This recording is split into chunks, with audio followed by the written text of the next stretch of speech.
பிதைன், அதாவது கடனை வாங்குவதாக இருந்தால் அதனை எப்படி பெற வேண்டும், எப்படி வாங்க வேண்டும் என்று பேசக்கூடிய வசனம்தான் திருக்குர்ஆனிலே மிகப்பெரிய வசனமாக இருக்கின்றது. ஆனால் நாம் அதனை எல்லாம் பொருள்படுத்தாமல் இன்று எடுத்ததற்கெல்லாம் கடன் வாங்கக்கூடிய நபராக இருக்கின்றோம் என்பதை தான் ஒரு மிகப்பெரிய கவலை கொள்ளக்கூடிய விஷயமாக இருக்கின்றது. அல்லாஹ்வின் தூதர் பெருமானார் ஸல்லல்லாஹு அலைஹி வஸல்லம் அவர்கள் கடன் வாங்குவதாக இருந்தால் எந்தெந்த நடைமுறைகளை நாம் பின்பற்ற வேண்டும் என்பதனை தெளிவாக தெரிவித்துள்ளார்கள். அதனை நாம் கடைபிடித்து வாங்கினோம் என்றால் நிச்சயமாக அல்லாஹ் ரப்புல் ஆலமீன் அதனை திருப்பி தருவதற்கான வாய்ப்பையும் ஏற்படுத்தி தருவான். இல்லையெனில் கடனை பெற்ற பிறகு அதனை கொடுக்காமல் இருக்கக்கூடிய கடினமான எச்சரிக்கைகளை, கடுமையான எச்சரிக்கைகளை நாம் அறிந்து கொண்டால் எந்த சூழ்நிலையிலும் மனிதன் கடன் வாங்குவதை விரும்ப மாட்டான். ஏனெனில் ஒரு முறை நபிகள் நாயகம் ஸல்லல்லாஹு அலைஹி வஸல்லம் அவர்கள் அமர்ந்து கொண்டிருந்தார்கள். அப்பொழுது ஒரு ஜனாதா கொண்டு வரப்படுகின்றது. அந்த ஜனாதாவை பார்த்து நபி அவர்கள் கேட்கின்றார்கள், ஹல் அலா ஸாஹிபுக்கும் தைன், உங்கள் தோழருக்கு ஏதாவது கடன் பாக்கி இருக்கின்றதா என கேட்டார்கள்.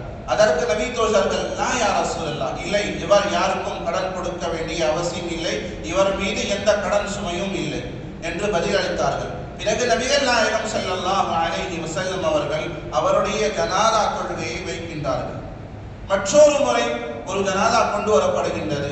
அதனையும் பார்த்து நபிகள் நாயகம் ஸல்லல்லாஹு அலைஹி வஸல்லம் அவர்கள் கேட்கின்றார்கள், ஹல் அலா ஸாஹிபுக்கும் தைன், உங்களுடைய தோழருக்கு ஏதாவது கடன் இருக்கின்றதா என கேட்டார்கள். அதற்கு பதில் அளித்த சஹாபா, நாம் யா ரசூலல்லாஹ், அவர் கடனாளியாக இருக்கின்றார். கேட்டார்கள், எத்தனை திரகம்? பதிலளிக்கப்படுகின்றது, 2 திரகம். 2 திரகம். பிறகு நபி அவர்கள் கேட்கின்றார்கள், அதனை கொடுப்பதற்கு அவர் ஏதாவது ஏற்பாடு செய்துள்ளாரா, அந்த கடனை திருப்பி தருவதற்காக ஏதாவது ஏற்பாடு அவர் செய்திருக்கின்றாரா என கேட்டார்கள். அதற்கு நபி தோழர்கள், லா யா ரசூலல்லாஹ், அந்த ஏற்பாடு செய்யவில்லை. அதற்கு பதில் நபி கூறுகின்றார்கள், ஸல்லு அலா ஸாஹிபிக்கும், உங்களுடைய தோழருக்கு நீங்களே ஜனாதா தொழுகை தொழுது கொள்ளுங்கள். அதனை பார்த்த அபூ கதாதா ரலியல்லாஹு அன்ஹு அவர்கள் நினைக்கின்றார்கள், நபிகள் நாயகம் ஸல்லல்லாஹு அலைஹி வஸல்லம் அவர்கள் கண் முன்னே ஒரு நபி தோழர் வஃபாத்தாகி விடுகின்றார்.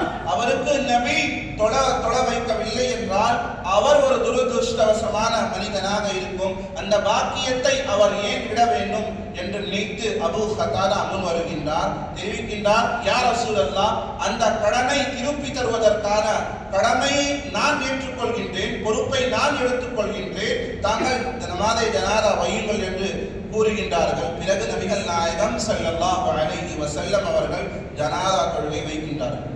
இந்த ஹதீஸை ஒன்று புரிந்து கொண்டாலே போதும், ஒரு மனிதன் இறப்பதற்கு முன்பாக அவனுடைய கடன் அனைத்தையும் அடைத்து விட வேண்டும். இல்லையெனில் அவனுடைய ஜனாதா தொழுகையிலேயே தொழுவதற்கு நபிகள் தயங்கினார்கள் என்பதுதான் இஸ்லாமிய மார்க்கம் நமக்கு கற்றுக் கொடுக்கக்கூடிய ஒரு விஷயம். ஆனால் இன்று எடுத்ததற்கெல்லாம் கடன் வாங்கக்கூடிய சூழ்நிலை அமைந்திருக்கும் இந்த நேரத்திலே நாம் சிந்தித்து செயல்பட வேண்டும். அது போன்ற ஒரு சமயம் வந்தால் கடன் வாங்கினால் அதனை எப்படி திருப்பி தருவோம் என்பதனை ஒன்றுக்கு பல முறை நாம் நினைத்து கொண்டு அந்த விஷயத்தில் இறங்க வேண்டும். எல்லாம் வல்ல அல்லாஹ் நம் அனைவருக்கும் இந்த விஷயத்தில் இருந்து பாதுகாப்பானாக. இதனின் நடைமுறைகள் என்னவாக இருக்கின்றதோ அதனை புரிந்து கொண்டு நல்ல அமல்களை செய்ய தௌஃபீகை தந்து அருள் புரிவானாக. ஆமீன். வ ஆகிரு தஅவானா அல்ஹம்துலில்லாஹி ரப்பில் ஆலமீன்.